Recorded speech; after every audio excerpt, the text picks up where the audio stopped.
तो दोस्तों, उड़ने की आशा के आज के एपिसोड की शुरुआत वहीं से होती है जहां सचिन उस हेलमेट मैन यानी कि सुल्तान को रोकता है। रोशनी मनी मन कहती है, कहीं ये फिर से अपनी डिटेक्टिव गिरी ना शुरू कर दे। इधर सचिन उससे पूछता है, क्या तुम राइडर हो? बाइक का शौक रखता है क्या तुम? रोशनी उसे पीछे से टोकती है कि वो कस्टमर है, लेकिन सचिन नहीं मानता। तभी इधर सुल्तान का फोन बजने लगता है जो सचिन के हाथ में होता है। सचिन उसे उसका फोन देता है और सुल्तान चुपचाप वहां से निकल जाता है। इधर रोशनी राहत की सांस लेती है, थैंक गॉड आज तो मैं बच गई।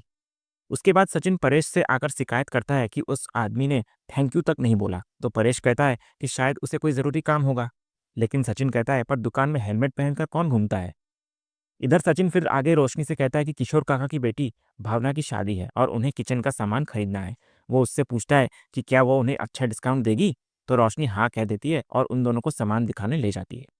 दूसरी तरफ घर पर किशोर और उनका फैमिली आया हुआ होता है। किशोर सचिन से कहता है, शादी की तारीख बहुत नजदीक आ रही है सचिन, तो मुझको समझ नहीं आ रहा कि शादी की तैयारी कैसे करें। सचिन कहता है, सब हो जाएगा काका, तुम सिर्फ मुझे ये बताने का कि तुमको किधर किधर मेरा मदद लगेगा, तो मैं सब कुछ कर देगा। इधर किशोर कहता है, जितना तुझे करना चाहिए था ना, तो उससे कई ज्यादा कर चुका है। सबको लाने जाने का जिम्मेदारी तूने ले ली है, साइली बेटा सजावट का काम संभाल रही है और रोशनी ने भावना को तैयार करने की जिम्मेदारी ले ली है। सब तो हो ही चुका है, तो अब मैं क्या ही मांगू तुझसे। इधर सचिन कहता है, उसमें क्या है, ये तो घर की ही बात है। तभी इतने में किशोर को मोहित के मामा यानी कि सुल्तान का फोन आता है। किशोर फोन को स्पीकर पर डाल देता है। इधर सुल्तान फोन पर फर्नीचर के बारे में पूछ रहा होता है, लेकिन उसकी आवाज सुनकर इधर सचिन और साइली दोनों को शक होता है। सचिन कहता है साइली से, यह आवाज तो किधर सुना है मैं, ये आवाज किसकी है? उसके बाद सुल्तान जैसे ही कसम बकरे की कहने वाला होता है, किशोर की पत्नी को छींक आ जाती है और सचिन और साइली वो शब्द नहीं सुन पाते।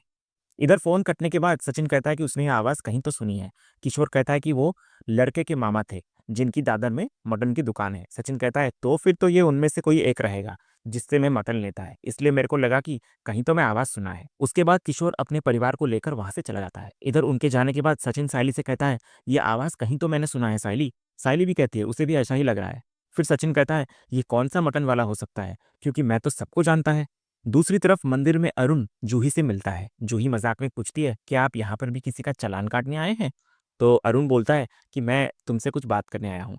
फिर अरुण कहता है कि वो जानता है कि उसके प्रपोजल के बाद जूही के दिल में बहुत सारे सवाल होंगे। वो कहता है, तुम्हें जो कुछ भी ओपनली पूछना है तुम पूछ सकती हो। तुमको अगर मुझे परखना है या टेस्ट लेना है मेरा, तो तुम ले सकती हो। वो पूछता है कि कहीं उसे उसके बीच के एज डिफरेंस से कोई प्रॉब्लम तो नहीं है। तो जूही कहती है कि एज डिफरेंस कोई बड़ा इशू नहीं है, लेकिन उसने शादी के बारे में सोचा ही नहीं था, इसलिए उसे थोड़ा वक्त तो चाहिए। इधर अरुण पूछता है कि वो कितना टाइम लेगी। तो जूही कहती है, बड़े बेसब्र हो रहे हो आप मेरे लिए थोड़ा वेट भी नहीं कर सकते? इधर अरुण कहता है कि जब कोई इंसान अपनी नई जर्नी शुरू करता है तो उसे कम से कम उसकी दिशा तो पता होनी चाहिए। तो जूही कहती है, अब आप इतना आगे बढ़ ही गए हो तो थोड़ा और सब्र कर लो, आपको अपनी दशा और दिशा दोनों मिल जाएगी, तब तक के लिए हम अच्छे दोस्त बनकर रह सकते हैं। इधर पंडित जी आकर उन्हें प्रसाद देते हैं। उसके बाद अरुण दोस्ती की बात को पकड़ लेता है और पूछता है, इसका मतलब यह है कि तुम भी मुझे पसंद करती हो? वो कहता है कि जब कोई किसी को पसंद करता है तो शुरुआत दोस्ती से ही करता है। तो जूही कहती है, आप अपनी पुलिस इन्वेस्टिगेशन की ट्रिक यहाँ पर मत लगाइए, जब सही समय आएगा तब आपको सब कुछ पता चल जाएगा। दूसरी तरफ घर पर तेजस अपने कमरे में मोबाइल पर गेम खेल रहा होता है। तभी इतने में रेणुका आती है और उसे डांटती है, कहती है कि उसे आराम करना चाहिए क्योंकि अभी अभी उसके आंखों का ऑपरेशन हुआ है। फिर वो उसके लिए आई ड्रॉप्स डालने आई होती है। तो तेजस लेट जाता है और रेणुका उसकी आंखों में ड्रॉप्स डालती है। लेकिन जैसे ही रेणुका जाती है, तेजस फिर से उठकर गेम खेलने लगता है। दूसरे सीन में हॉल पर रेणुका आती है और तभी वहां ममता की एंट्री होती है। रेणुका पूछती है ममता से कि वो अचानक कैसे आई। तो ममता कहती है, बात ही कुछ ऐसी है समधन जी कि ना चाहते हुए भी मुझे यहाँ आना पड़ा। तभी वहां इतने में सचिन और परेश भी आ जाते हैं। ममता अपने बैग में से एक साइन किया हुआ ब्लैंक चेक निकालती है और टेबल पर रख देती है। वो कहती है, इसमें जितना अमाउंट चाहिए भर लीजिए। तभी परेश पूछता है, ये क्या है? तो ममता कहती है कि उन्होंने अपनी बेटी को राजकुमारी की तरह पाला था, लेकिन वो लोग उससे एक वेट्रेस की नौकरी करवा रहे हैं। वो कहती है, मेरी बेटी ने हमारे घर में एक गिलास पानी भी खुद लेकर नहीं पिया, लेकिन वो यहाँ पर दो दो नौकरियां कर रही है। फिर वो इल्ज़ाम लगाती है कि उन लोगों की फाइनेंशियल कंडीशन ठीक नहीं है, इसलिए वो रिया से ये सब काम करवा रहे हैं। वो कहती है, आज जब मैं उसे उस रेस्टोरेंट में देखी तो मेरा तो दिल ही जल गया। सचिन बीच में मजाक करता है कि रेस्टोरेंट में खाना जलना तो आम बात है, ये दिल जलना मैं पहली बार सुन रहा है। उसके बाद परेश ममता को समझाता है कि पहली बात यह कि हमने रिया को वहां पर काम करने नहीं भेजा है, बल्कि रिया अपनी मर्जी से वहां पर गई है। हमने सिर्फ उसकी इच्छा का आदर किया, जो हर एक माँ बाप को करना चाहिए। लेकिन ममता कहती है कि अगर उन्हें पैसों की किल्लत नहीं होती तो उसकी बेटी को ये नौकरी करने की जरूरत ही नहीं पड़ती। तभी इधर सचिन भी ममता से कहता है, तुझे क्या लगता है रे मेमड़ी, मेरा बाबा भेजा है क्या उसको नौकरी करने के लिए? वो कहता है कि उसकी और जॉय की जुबान में लगाम ही नहीं है। इधर परेश भी ममता को समझाता है कि वो अपनी किसी भी बहू को काम करने के लिए मजबूर नहीं करते। रोशनी और सायली भी कहती हैं कि रिया सिर्फ आकाश के साथ टाइम स्पेंड करने के लिए वहां पर काम कर रही है। लेकिन ममता कहती है कि अगर वो लोग चाहते तो रिया को रोक सकते थे। तो इस पर परेश कहता है, अगर आपको आपकी बेटी का काम पसंद नहीं है तो आपने खुद क्यों नहीं रोका? तो ममता कहती है, क्योंकि मेरी बेटी मेरी बात सुनती ही नहीं है। इधर परेश कहता है कि ये तो उसकी दिक्कत है और उसके तीनों बेटे उसकी बात सुनते हैं। इधर सचिन भी कहता है, अगर तेरी बेटी तेरी बात नहीं सुनती है तो वो तेरा प्रॉब्लम है ना, हम लोगों का क्यों आकर यहाँ पर दिमाग खा रही है तू? तभी ममता सचिन और सायली दोनों पर ताना कसते हुए कहती है, जिस घर में फूल वाली और ड्राइवर रहते हो वहां मेरी बेटी और कर भी क्या सकती है? वो कहती है कि इस घर में पैसों की कमी है, इसलिए उसकी बेटी को लोगों के जूठे बर्तन उठाने पड़ रहे हैं। फिर वो रेणुका और परेश दोनों से कहती है कि वो उन्हें जितना चाहे उतना पैसा देगी, बस रिया ये काम छोड़ दे। सायली कहती है कि उन्हें पैसा नहीं चाहिए, लेकिन सचिन वो चेक ले लेता है और फिर वो एक ऐसा काम करता है जो सबके होश उड़ा देता है। वो उस चेक में 50 करोड़ का अमाउंट लिख देता है। ये रकम सुनकर सब हैरान रह जाते हैं। इधर ममता, जिसने ये कभी एक्सपेक्ट नहीं किया था, वो भी ये देखकर हैरान रह जाती है। उसके बाद सचिन वो 50 करोड़ का चेक लेकर वहां से जाने लगता है। ममता उसे रोकती है, लेकिन सचिन कहता है, तू ही तो बोली ना कि जितना अमाउंट डालने का डाल देने का, तो मैं डाल दिया, इसमें दिक्कत क्या है? लेकिन जब ममता सचिन से चेक छीनने की कोशिश करती है तो सचिन गुस्से में आकर उस चेक को फाड़ देता है। वो कहता है, तेरे को क्या लगता है कि तू ये पैसे देकर मेरे परिवार को खरीद लेगी क्या? तेरे को जितना पैसा देने का है ना, तू दे डाल, लेकिन मेरा परिवार तू खरीद नहीं सकती। तभी ममता परेश से शिकायत करती है कि सचिन उससे किस तरह से बात कर रहा है, लेकिन सायली कहती है कि अगर वो काका की बेइज्जती करेंगी तो सचिन तो बोलेगा ही। इधर ममता कहती है, तुम दोनों की औकात नहीं है मुझसे बात करने की। ये सुनकर परेश का सब्र भी जवाब दे जाता है। वो कहता है, बस बहुत हुआ, आप मुझको अपने आपे से बाहर आने पर मजबूर मत कीजिए। इधर ममता कहती है कि वो आकाश के लिए एक रेस्टोरेंट खोल देगी ताकि रिया को ये काम न करना पड़े।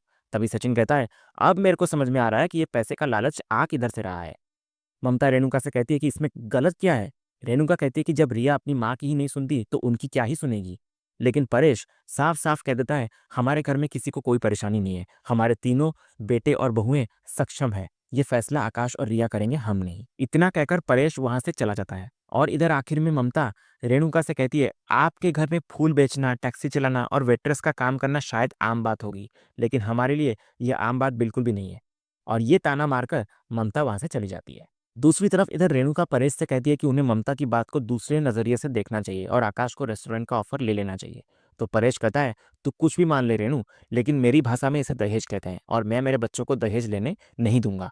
वो कहता है कि उसने अपने बच्चों को दूसरों पर निर्भर रहना नहीं सिखाया है। वो ये भी कहता है कि रिया का पिता जॉय बोलता कुछ है और दिखाता कुछ और है, और वो नहीं चाहता कि उसके परिवार के बारे में दुनिया कुछ उल्टा सीधा बोले।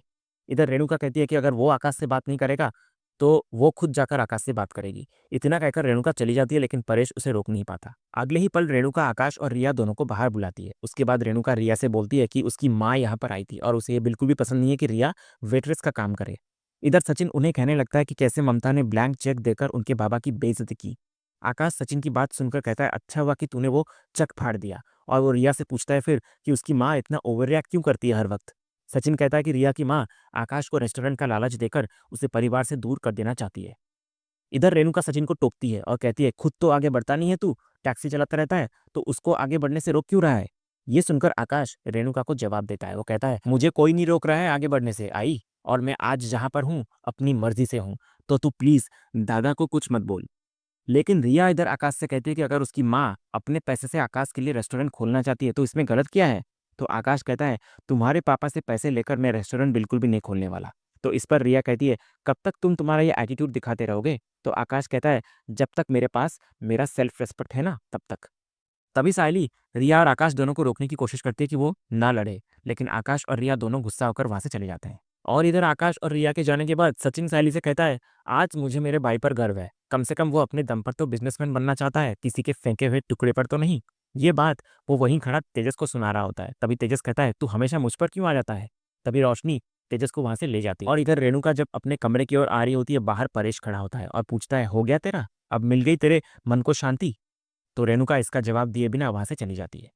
दूसरी तरफ मैनेजर सायली को फोन करता है और मंदिरा वहीं पर बैठी हुई होती है। मैनेजर ऑर्डर के लिए दबाव डालता है सायली पर, तो सायली कहती है कि वो जल्द ही सारी जानकारी भेज देगी, लेकिन वो मन ही मन परेशान होती है क्योंकि उसके पास पैसे ही नहीं होते। उधर मैनेजर मंदिरा को कहता है कि उसने सायली पर प्रेशर बना दिया है। तभी मंदिरा कहती है, उस पिद्दी सायली को हल्के में लेने की कोशिश मत करना, वो पैसे खर्च करेगी तभी तो हमारा प्लान कामयाब होगा। दूसरी तरफ इधर सायली रोशनी के कमरे में आती है और उसको बताती है कि उसे वो 1 लाख रुपए चाहिए, वरना वो अपना ऑर्डर पूरा नहीं कर पाएगी। इधर रोशनी कहती है, मैंने कहा ना सायली कि मैं तुम्हें पैसे दे दूंगी, तुम मुझ पर प्रेशराइज क्यों कर रही हो। वो कहती है कि घर में पहले से ही इतनी प्रॉब्लम्स चल रही है। और फिर वो एक ऐसा ताना मारती है जो सायली का दिल तोड़ देता है। और ये तुम्हारी प्रॉब्लम है सायली, तो तुमको इस बारे में पहले ही सोचना चाहिए था, उसमें अब मैं क्या कर सकती हूँ। तो सायली भी इधर कहती है, जैसे मेरी प्रॉब्लम है, वैसे तुम्हारी प्रॉब्लम भी तुम्हारी ही प्रॉब्लम है। अगर मैं मेरा तुम्हारा करती हॉस्पिटल में, तो तुम्हें कैसा लगता। फिर वो कहती है कि ये उसके काम के पैसे हैं, तो उसे वो अभी चाहिए। ये सुनकर रोशनी कहती है कि उसके पास अभी पैसे नहीं है। वो कहती है, तुमको पता है ना कि अभी अभी मेरे पापा की डेथ हुई है, तो मुझे बस पैसे अरेंज करने में थोड़ा समय चाहिए। तो सायली ठीक है कहकर वहां से जाने लगती है और मन ही मन कहती है, अब मैं क्या करूंगी। दूसरी तरफ सचिन के अड्डे पर अनीश उसको कह रहा होता है कि लंदन से एक सवारी आई है जिसे महाराष्ट्र के सारे मंदिर घूमने हैं। तभी सचिन अनीश को कहता है, तेरे को अगर सवारी मिला था तो तू ले लेता ना, पूरा हफ्ता निकल जाता और मस्त पैसा कमाता तू। तो अनीश कहता है कि सवारी को सिर्फ अंग्रेजी आती है और उसे सिर्फ हिंदी। तभी इधर धीरज कहता है कि अपना भाऊ यानी कि सचिन 2 पैक लगाने के बाद क्या फराटेदार इंग्लिश बोलता है। तभी सचिन कहता है कि वो तो सिर्फ अपनी बाइकों के साथ थोड़ी बहुत अंग्रेजी सीख रहा है, अभी तो सिर्फ प्रैक्टिस चल रही है। दूसरी तरफ मंदिरा मैनेजर से कह रही होती है, हमारी जान में तो वो फंसी चुकी है, बस उसको अब दलदल के अंदर धकेलना बाकी है। इधर मैनेजर कहता है कि साइली ने अभी तक कोई काम शुरू नहीं किया है। मंदिरा कहती है, इस गेम का प्लान रूल ये है कि अपनी दुश्मन को अच्छी तरह से जान लो, और मैं जानती हूँ कि पिद्दी साइली कैसे भी करके ऑर्डर पूरा करेगी, और जल्दबाजी में इंसान गलती कर बैठता है। दूसरी तरफ उधर सायली जो अपनी स्कूटी से सचिन के अड्डे पर पहुंच चुकी होती है, अपनी ही उलझन में फंसी हुई होती है। वो खुद से कहती है, क्या मुझे अपने ऑर्डर के पैसों के लिए सचिन से हेल्प लेनी चाहिए। और इसी सीन के साथ ही आज का ये एपिसोड यहीं खत्म होता है। तो दोस्तों, आज का ये वीडियो आपको कैसा लगा, कमेंट के माध्यम से हमें जरूर कहिएगा, और कमेंट में हाइप करना भी मत भूलिएगा, और वीडियो को लाइक शेयर सब्सक्राइब करना भी मत भूलिएगा, ताकि ऐसे ही रोज लेटेस्ट एपिसोड के अपडेट्स आप टेलीविजन से पहले पा सकें। तो मिलते हैं हम एक नए एपिसोड के रिव्यू में, तब तक के लिए नमस्कार।